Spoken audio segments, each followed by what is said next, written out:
¿Qué sube el cortisol? ¿Qué cosas o actitudes de la vida y de la personalidad nos elevan el cortisol? Existen multitud de situaciones que nos perturban y perjudican alterando los niveles normales de cortisol.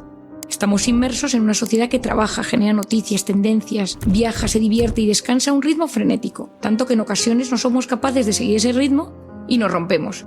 Existen algunos mitos emocionales, por ejemplo, hay que ser perfectos, no podemos perder el control, que tienen un efecto más nocivo para el organismo de lo que te puedes imaginar. No te olvides de algo muy importante, el estrés crónico es dañino y perjudicial para el cuerpo y para la mente. En cambio, el eustrés, el estrés bueno, se activa ante la presencia de un reto o de una amenaza. Es el que nos ayuda a ponernos en marcha y buscar las mejores soluciones. Todos conocemos momentos en los que bajo presión hemos rendido el doble.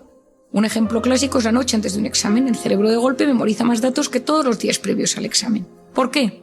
El cortisol en pequeñas dosis mejora la concentración y la capacidad de rendir de forma más eficiente y ayuda a enfocar mejor la atención para responder ante un desafío. Pero no podemos vivir siempre bajo ese eustrés porque se acaba convirtiendo en tóxico y nos agota y nos enferma. Entremos a analizar las 4 circunstancias que nos suben el cortisol de forma crónica. La primera es el miedo a perder el control. En el libro, Cómo hacer que te pasen cosas buenas, te pongo casos concretos de pacientes que esto les sucedió que quizá te ayude a entenderlo mejor. ¿Qué sucede? El ser humano se siente fuerte cuando controla y tiene la razón. ¿Cuánto cuesta aceptar que uno está equivocado? La mente manda, la mente ordena, la mente controla. Seguimos las directrices de la razón.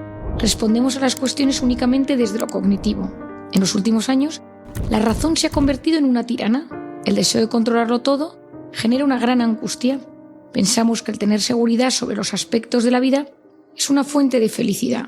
Resulta completamente lógico y prudente procurar tener los pilares de la vida asegurados y protegidos. Un trabajo estable, una vida familiar sana, una situación económica holgada. Lo patológico, lo enfermizo, está en llevar eso al extremo, angustiándonos y amargando nuestra vida en pos de una seguridad absoluta inalcanzable. Buscar constantemente apoyos y sustentos materiales que refuercen nuestra vida y que no se caigan o no puedan fallar nunca es una utopía. Ahí radica el error. Es propio de nuestra sociedad materialista y racionalista el hacernos creer que lo podemos controlar todo. El momento en que nos quedamos embarazados, el sexo de un hijo, la brillantez académica, el tipo de trabajo, los ingresos, los gastos familiares, las vacaciones ideales, la salud propia o de los familiares o la fiesta perfecta. Sin embargo, la vida, y el COVID ha venido para enseñárnoslo, nos ha mostrado que las dificultades para todo ello son mucho más grandes. Digo que el COVID lógicamente no ha tenido nada bueno, pero la pandemia nos ha enseñado, nos ha reafirmado en que buscar ser controladores en la vida es motivo de enorme enfermedad. La vida es rica por sus matices, por ser incontrolable, y se resistirá a cualquier intento de control férreo por muy calculadores que seamos, generando en quien lo intente una gran angustia. Ven aquí a cuento aquella frase de un esclavo que repetía al oído de los triunfos de la antigua Roma. Memento mori, recuerda que eres mortal. No perdamos de vista nuestra propia pequeñez. Seamos flexibles, practiquemos algo de sano abandono y disfrutemos del hoy y en el ahora. Si hay algo que veo constantemente al consulta, en personas de diferente perfil, es que el buscar controlarlo todo, desde la educación de los hijos hasta el trabajo profesional o hasta lo que comemos, puede ser una enorme fuente de intoxicación de cortisol, inflamación y malestar. La búsqueda constante de control nos lleva a no disfrutar de las cosas buenas que nos están ocurriendo, a olvidar el momento presente, viviendo obsesionados con el futuro. Y esto sabemos que es un enorme motivo para vivir intoxicados de cortisol. El segundo aspecto que nos pone en modo amenaza y que nos intoxica de cortisol es el perfeccionismo. Recuerdo una paciente Lola de Salamanca casada que era madre de 2 hijos, un niño de 5 y una niña de 7, y que trabajaba de funcionaria en el ayuntamiento. Siempre había querido ser profesora universitaria. Cuando viene a consulta lleva 3 años trabajando en su tesis doctoral. Admite que la tiene casi terminada, pero que siempre que la revisa encuentra aspectos que tiene que matizar. Me acuerdo que me comentaba que en casa no conseguía estar relajada. Al llegar de trabajar siempre todo estaba sucio, volvía a ordenar la ropa de los niños, los juguetes, la cocina. Y alguna vez había contratado a alguna persona de ayuda, pero la echaba a los pocos días porque le parecía que la casa no estaba lo suficientemente limpia y ordenada. En mi consulta se queja que tiene constante ansiedad, que tiene estrés, que tiene de vez en cuando migrañas y que se le hincha la tripa. Últimamente le cuesta dormir y se nota irritable.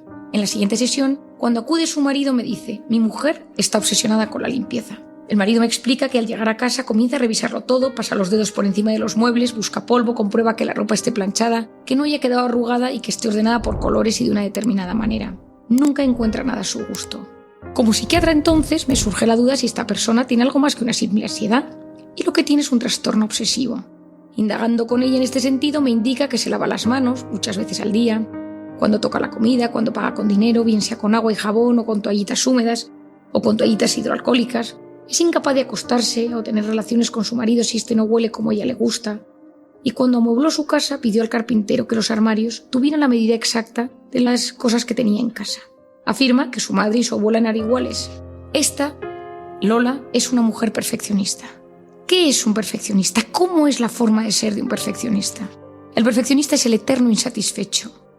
Siempre está sufriendo porque nunca nada está a la altura de sus expectativas. Este tipo de personas son excelentes detectando los defectos, si alguno está limpio o ordenado, si no resulta armónico, si hay manchas en la pared, en el cristal, en el espejo. Tanto Lola como tantas personas son meticulosos en su trabajo. Y cuando piden, por ejemplo, un informe, invierte hasta el último minuto en comprobar y verificar que todo está correcto. Y lo mismo le sucedió con la tesis, por eso no podía entregarla. Un aspecto propio del perfeccionista es la rigidez a la hora de cambiar de un pensamiento a otro. Piensan en una cosa y no son capaces de salir de ahí. Y eso va generando pensamientos en bucle de difícil salida. En el caso de Lola, pautamos una medicación que funciona muy bien para este tipo de trastornos. Por otra parte, en psicoterapia, comencé a trabajar con ella con una libreta en la que fuimos marcando objetivos, desde la limpieza, el orden, la forma de tratar a los hijos, al marido, la tesis y los pensamientos rumiativos que la bloquean. Insisto mucho en aprender a manejar los momentos de tensión con mensajes cognitivos que ella se repite en los instantes en los que siente la necesidad de llevar a cabo sus rituales de limpieza. Por ejemplo, no pasa nada, estás bien, estás limpia, acuérdate de que tú tienes un trastorno que te hace lavarte mucho las manos, porque si no, no consigues estar tranquila. Es decir, ella se va repitiendo estas frases que junto con la medicación y la psicoterapia y el MDR le ayudan a desbloquear ese perfeccionismo que ella tiene. Ser perfeccionista requiere algo muy importante y es ser capaces de darse cuenta que somos de esta forma de ser, o que en alguna faceta de nuestra vida vivimos constantemente en modo alerta porque necesitamos que todo esté a la perfección. El tercer punto, el tercer rasgo que nos mete en modo alerta es la cronopatía. Decía John Steinbeck, el arte del descanso es una parte del arte de trabajar. Nos encontramos en un momento de la historia donde la máxima aspiración del ser humano es la productividad y la eficiencia. Es lo que denominamos la mercantilización del tiempo. Hoy se valora de forma positiva todo aquello que se relaciona con la velocidad y la capacidad de aprovechar más el tiempo. ¿Qué consecuencia tiene esto? La aparición de un estrés que, cual enfermedad maligna, se está extendiendo a todos los aspectos de nuestra sociedad, convirtiéndose en crónica y gravemente perjudicial. El tiempo es el bien más democrático que existe. Todas las personas cuentan con 24 horas en su día. Cada uno es responsable, no solo de cómo rellena su día, sino de cómo percibe la sensación del tiempo. El ser humano se define según la manera en la que organiza su día y con ello su vida. Las personas ordenadas consiguen que las horas se multipliquen, porque no olvidemos que el orden es el placer de la razón. Llegados a este punto, podemos diferenciar dos extremos, el de las personas que pierden y malgastan su tiempo con una vida vacía que les conduce a estados depresivos y el de las personas que sufren de cronopatía. ¿Quién no conoce a alguien que no sabe renunciar a ningún plan, que necesita planificar todo su tiempo con mucha antelación y llenar todos los espacios y huecos de su agenda con múltiples actividades? Cuidado con ellos. Su vida acaba convirtiéndose en una huida hacia adelante. No olvidemos que las grandes experiencias de la vida no se saborean en el ajetreo de las prisas y el reloj. La vida no es plena y gratificante si no hay paz y quietud en algunos instantes. ¿Tú sabes descansar de verdad? Yo creo profundamente que el descanso verdadero se encuentra en vía de extinción. Así ha surgido un nuevo síndrome, la cronopatía, cronos tiempo, patos enfermedad, la enfermedad del tiempo. Decía Gregorio Marañón, la rapidez que es una virtud engendra un vicio que es la prisa. Vivimos convencidos de que la prisa y la aceleración producen mayores y mejores resultados en la vida. Estamos acostumbrados a que si intentamos fijar una reunión con alguien, nos conteste no tengo tiempo, estoy liado. Lo asimilamos como correcto. La inmediatez se ha convertido en un protagonista crucial de la vida. Todo es hoy y ahora. No se espera una semana para ver el siguiente capítulo de una serie y se reclaman los billetes de tren por llegar 15 minutos tarde al destino. Aprendamos a parar, frenar para ver, observar y disfrutar. ¿Te has fijado que para observar y contemplar de verdad hace falta pararse? Corriendo no se percibe la belleza. Deleitarse con un paisaje bonito, con una puesta de sol, una lectura cautivadora, parar y disfrutar de un pueblo escondido cerca de la carretera, escuchar una canción que nos evoca emociones, sin sentimiento de culpa o de pérdida de tiempo. Ganamos en salud, en disfrute, en felicidad y en calidad de vida. Las personas con cronopatía necesitan aprovechar el tiempo, en ese famoso FOMO, que cada minuto tenga actividades y cuando tienen que parar, sienten ansiedad. Esta es una de las grandes características de las personas con cronopatía. Tiene que aprovechar el tiempo en el coche, en la cola del supermercado. Todos los momentos son propensos para ser ocupados por actividades y nunca pueden estar sin hacer nada porque si no sienten ansiedad. La soledad, el descanso en silencio, el ir con pausa son claves para crear y comenzar los proyectos con ilusión. El mundo está enfermo, sufre de estrés crónico. ¿Cómo va a funcionar la soledad si creamos seres hiperestresados, corriendo y funcionando a toda velocidad? La vida frenética indica que es el entorno quien nos dirige y no uno mismo. Escuchar la voz interior es uno de los primeros pasos para conocerse y superarse. Esa voz nos escucha ante el frenético ruido de la vida. Paz interior, sosiego, eso piden todas las terapias actuales. Surgen sin parar en muchos lugares cursos de yoga, mindfulness y todo tipo de meditaciones para desconectar del bullicio exterior. Miramos tanto el reloj que no damos tiempo a lo importante. Aprovecha una tarde de domingo y desconecta del teléfono y del reloj. Usa el modo avión en casa, sin miedo a desatender una llamada, un correo electrónico, una noticia o un tuit. No necesitas estar en línea en las 24 horas del día. Aprende a perder un poco de tiempo ganando en paz y en serenidad. Si me estás escuchando y tienes un poquito de cronopatía, intenta no abarcar demasiado. Aprende a renunciar. Vive el momento presente. Intenta saborear la naturaleza, la playa, el mar, la montaña de vez en cuando. Te abrirás a grandes sensaciones que te llenarán de verdad. Eso sí, sin perder de vista tu proyecto personal. Planifícate en puntos de referencia, pero disfrutando cada vez que llega un momento especial, deseado o emocionante.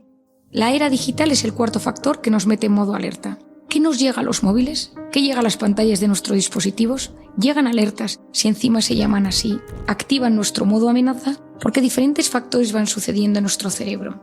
Me habrás escuchado probablemente alguna sesión o conferencia o audio sobre este tema porque es algo de lo que llevo investigando en los últimos años. Voy a intentar hacerte un pequeño resumen y dedicaré un capítulo más adelante solo para este tema. Entremos a entender qué sucede en nuestro cerebro, por ejemplo, cuando vemos un like. Los que nos dedicamos al mundo de las emociones y el comportamiento sabemos que todo el tema de los likes, de las pantallas, de los scrolls, de las actualizaciones, está afectando mucho la manera en la que nos relacionamos, la manera en la que procesamos la información y por lo tanto a la larga nuestra felicidad. Existen empresas y programadores enfocados en conseguir que los individuos dediquen el mayor número de horas a su dispositivo. Este enfoque es consciente, es decir, los fabricantes de estos aparatos saben y conocen exactamente cómo funciona la mente y la pantalla ante la tecnología y fabrican los aparatos para generar este efecto adictivo. Estos gadgets y estas múltiples aplicaciones están diseñadas para ser adictivas. Es crucial e importante entender, sobre todo si eres padre, ¿en qué consiste? Toda adicción tiene una base molecular y fisiológica conocida desde hace muchos años. Las drogas, el alcohol, la marihuana, las apuestas, la comida, la pornografía están reguladas por la hormona. Y la hormona se encarga no solo del placer, de sentir placer, sino de recordarnos las cosas que nos generan placer. Regula el sistema de recompensa del cerebro y actúa en el instante en que se interactúa con el objeto de placer.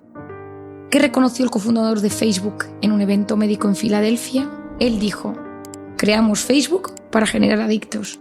Cuando la gente recibe un like, recibe ese pequeño golpe de dopamina que les motiva a subir más contenido.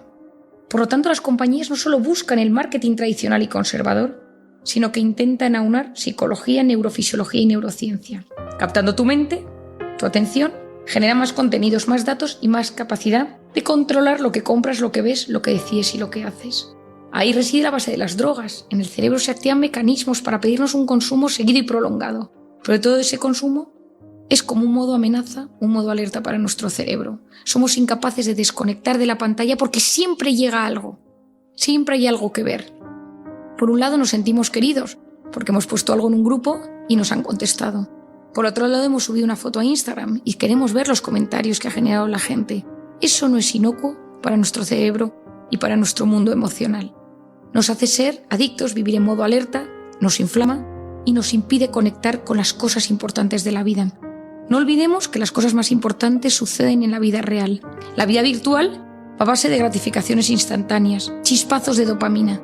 El que vive constantemente conectado con la pantalla cada vez tiene más dificultad para disfrutar de las cosas del día a día. ¿Cuándo utilizamos la pantalla?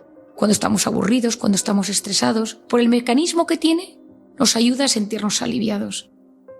¿Y qué pasa? Que estamos acostumbrando a nuestro cerebro que ante el aburrimiento o ante el estrés tenemos un mecanismo rápido para hacer frente a ese momento negativo.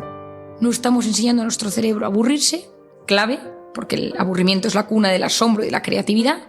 Nadie ha descubierto nada grande en un momento frenético de hiperactividad. Y por otro lado, si cada vez que estamos estresados o nerviosos utilizamos la pantalla, dejamos de aprender a gestionar nuestras emociones. Nuestro cerebro es neuroplástico para lo bueno y para lo malo y perdemos habilidades para gestionar el estrés, algo tan importante en el día a día. Hay que saber algo. Si nosotros tenemos pantalla para los momentos de estrés y de aburrimiento, nos convertimos en unos intolerantes a la frustración. Y eso nos lleva a querer que siempre sucedan cosas emocionantes. Y no sabemos parar, no sabemos gestionar las cosas que nos van sucediendo. Los dos temas que más felices hacen al ser humano tienen que ver con el amor y con el trabajo bien hecho. Y ni el amor ni el trabajo bien hecho son a base de gratificaciones instantáneas, de chispazos, de sensaciones constantes. Requieren orden, paciencia, saber posponer la recompensa. Y todos nosotros necesitamos un trabajo y necesitamos algo de amor en nuestra vida. Y si queremos saber cuidarlo y saber gestionarlo, tenemos que ser capaces de hacer un detox de la pantalla, ser sinceros con nosotros mismos y darnos cuenta cómo va nuestro cerebro a base de esa gratificación instantánea.